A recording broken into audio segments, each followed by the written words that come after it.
अल्लाह तुम्हारी औलाद के बारे में तुमको इरशाद फरमाता है कि एक लड़के का हिस्सा 2 लड़कियों के हिस्से के बराबर है, और अगर औलाद मैयत सिर्फ लड़कियां ही हों, यानी 2 या 2 से ज्यादा, तो कुल तरके में उनका 2/3 है। और अगर सिर्फ एक लड़की हो तो उसका निस्फ है। और मैयत के माँ बाप का यानी दोनों में से हर एक का तरके में 6ठा हिस्सा है, बशर्ते कि मैयत की औलाद हो।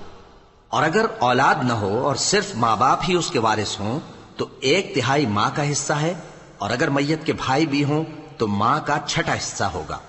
और ये तकसीम तरका मैयत की वसीयत की तामील के बाद जो उसने की हो या कर्ज के अदा होने के बाद जो उसके जिम्मे हो अमल में आएगी।